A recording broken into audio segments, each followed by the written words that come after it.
Assalamualaikum warahmatullahi wabarakatuh. Alhamdulillahirabbil alamin. Segala puji bagi Allah Subhanahu wa taala yang telah memberikan nikmat kesehatan, kesempatan serta kemudahan kepada kita semua. Salawat dan salam semoga selalu tercurah kepada junjungan kita Nabi Muhammad SAW beserta keluarga, sahabat dan seluruh umatnya hingga akhir zaman. Perkenalkan, saya Karmianti dari program studi Ilmu Al-Quran dan Tafsir Institut Agama Islam Negeri Takengon.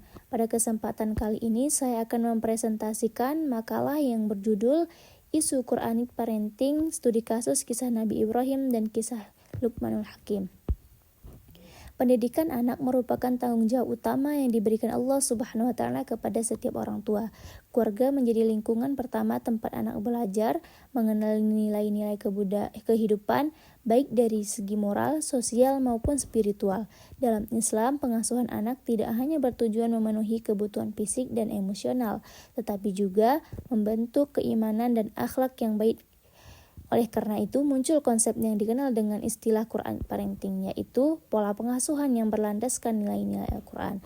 Al-Quran memberikan banyak teladan tentang pendidikan anak. Namun dalam makalah ini saya akan memfokuskan pembahasan pada dua tokoh penting, yaitu Nabi Ibrahim alaihissalam dan Luqman Hakim. Kedua tokoh tersebut menunjukkan metode pendidikan yang sangat relevan untuk diterapkan dalam kehidupan keluarga muslim saat ini. Adapun pembahasannya itu metode pendidikan anak dalam kisah Nabi Ibrahim. Kisah Nabi Ibrahim dan Nabi Ismail yang terdapat dalam surah As-Saffat ayat 102 merupakan salah satu contoh pendidikan keluarga yang sangat luar biasa. Ketika Nabi Ibrahim mendapatkan perintah dari Allah melalui mimpi untuk menyembelih putranya, beliau tidak langsung memaksakan kehendaknya. Sebaliknya, beliau mengajak Ismail berdialog dengan penuh kelembutan. Nabi Ibrahim berkata, "Wahai anakku, sesungguhnya aku bermimpi bahwa aku menyembelihmu, maka pikirkanlah bagaimana pendapatmu." Dari peristiwa ini kita dapat mengambil beberapa pelajaran penting. Yang pertama itu pendidikan melalui dialog. Nabi Ibrahim memberikan kesempatan kepada anaknya untuk berpikir dan menyampaikan pendapat.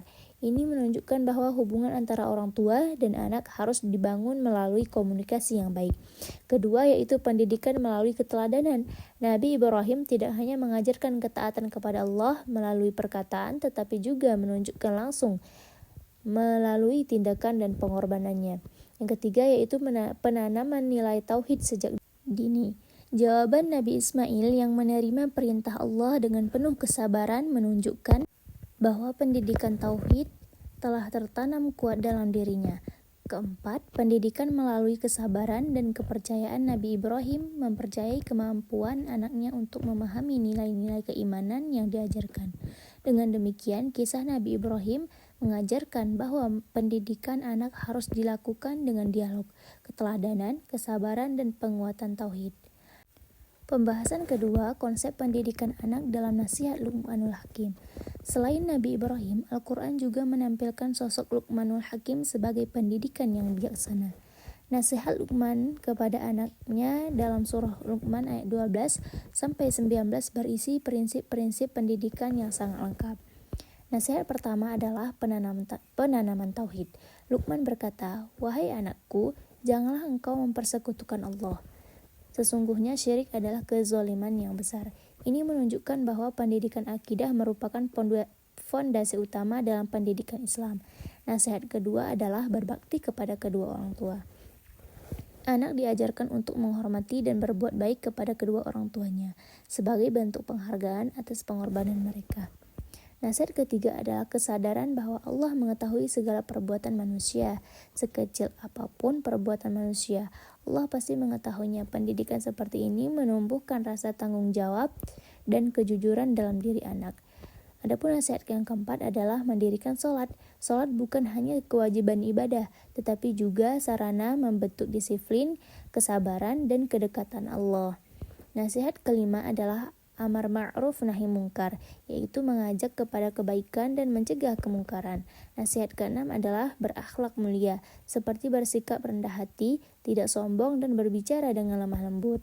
Menariknya, seluruh nasihat tersebut disampaikan dengan penuh kasih sayang melalui panggilan ya bunayya, yang berarti wahai anakku tercinta.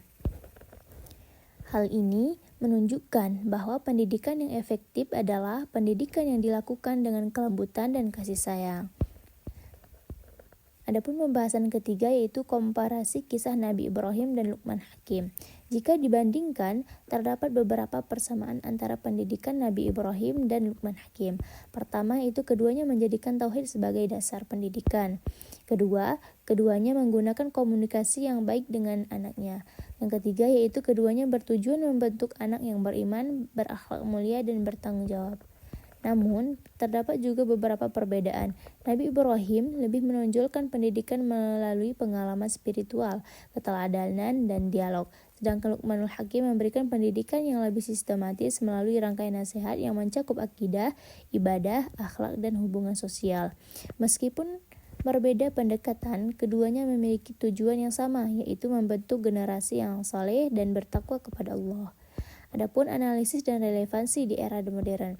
Menurut analisis yang saya sebagai pemakalah, nilai-nilai Quranic parenting sangat relevan diterapkan pada masa sekarang. Di era digital saat ini, anak-anak menghadapi berbagai tantangan seperti pengaruh media sosial, pergaulan bebas, dan krisis moral. Karena itu, orang tua tidak cukup hanya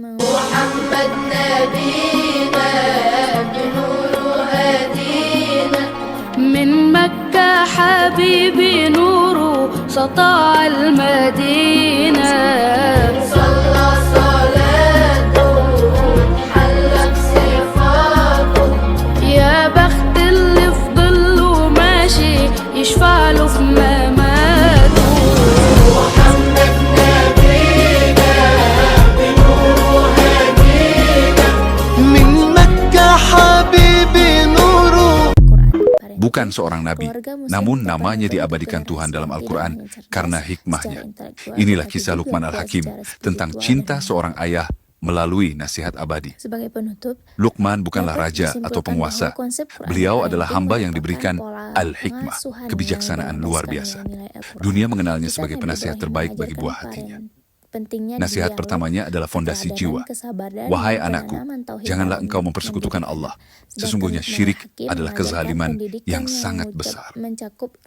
Beliau mengajarkan kasih sayang. Bagaimana seorang ibu mengandung dalam kelemahan yang bertambah-tambah. Bersyukurlah kepadaku dan kepada orang tuamu. Anakku, jika ada amal seberat biji sawi, tersembunyi di dalam batu atau di langit, Allah pasti akan mendatangkannya. Allah Maha Halus lagi, Maha Mengetahui. Dirikanlah salat, ajaklah manusia pada kebaikan, dan cegahlah kemungkaran. Bersabarlah atas apa yang menimpamu. Itulah urusan yang sangat penting. Janganlah memalingkan wajahmu karena sombong, dan janganlah berjalan di bumi dengan angkuh. Allah tidak menyukai orang yang sombong. Assalamualaikum warahmatullahi wabarakatuh.